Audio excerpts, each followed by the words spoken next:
Assalamualaikum warahmatullahi wabarakatuh. Perkenalkan, kami dari kelompok 7. Nama saya Gadis Alfida dengan akhiran NIM 082. Saya Afiatur Rahma dengan akhiran NIM 076.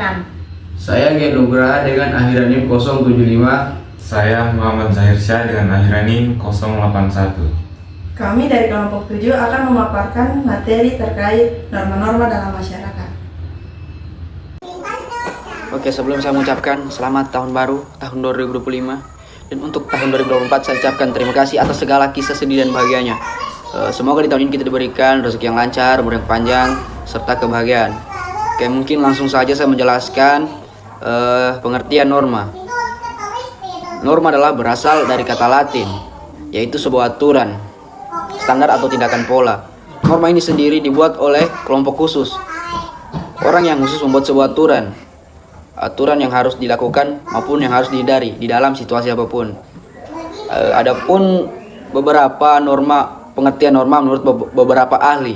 Yang pertama yaitu John J. McInnes tahun 1997. Norma adalah segala aturan dan harapan masyarakat yang memandu segala perilaku anggota masyarakat. Yang kedua yaitu Anthony Giddens tahun 1994. Norma menurutnya ialah sebuah prinsip maupun aturan yang jelas, nyata atau konkret yang harus dilakukan oleh setiap masyarakat. Yang ketiga, Suerjono Surkanto.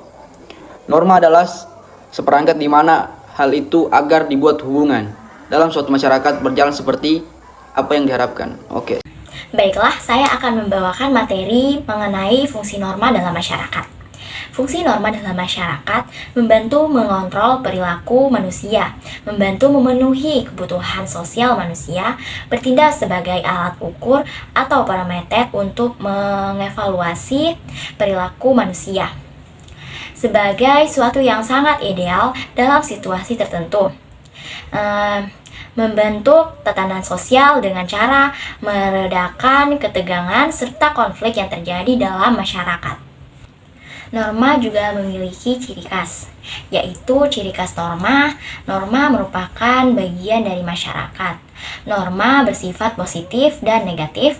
Norma juga selalu berkaitan erat dengan sanksi. Norma juga memiliki situasi, dan norma dapat bersifat formal maupun informal.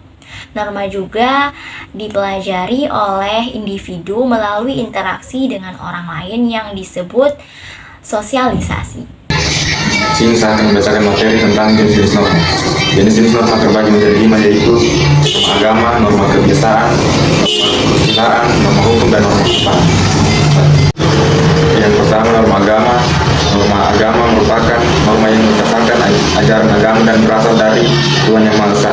Misalnya adalah sholat, orang yang melakukan pelanggaran terhadap norma agama akan mendapatkan dosa.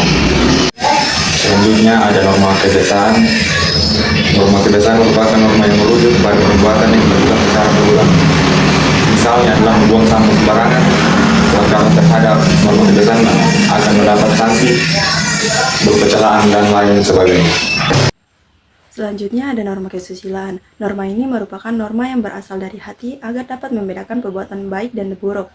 Misalnya adalah bullying. Sanksi bagi pelanggar norma kesusilaan adalah penilaian buruk dari orang lain atau dikucilkan. Kemudian ada norma hukum. Norma ini merupakan norma yang merujuk pada seperangkat aturan berupa perintah dan larangan yang dibuat oleh lembaga formal. Misalnya adalah melakukan korupsi. Sanksi bagi pelanggar norma hukum adalah denda, penjara, atau hukuman mati. Selanjutnya norma kesopanan. Norma ini merupakan norma yang merujuk pada tingkah laku yang dianggap wajar dalam masyarakat. Misalnya, mengetuk pintu sambil mengucapkan salam. Pelanggar terhadap norma kesopanan akan mendapat sanksi berupa kritik dan lain-lain. Kesimpulannya, norma merupakan ketentuan yang berisi perintah-perintah dan larangan yang harus dipatuhi warga masyarakat. Jenis norma diantaranya norma agama, norma kebiasaan, norma kesusilaan, norma hukum, dan norma kesopanan. Baik, itulah tadi pemaparan materi dari kelompok kami. Kami akhiri. Wassalamualaikum warahmatullahi wabarakatuh.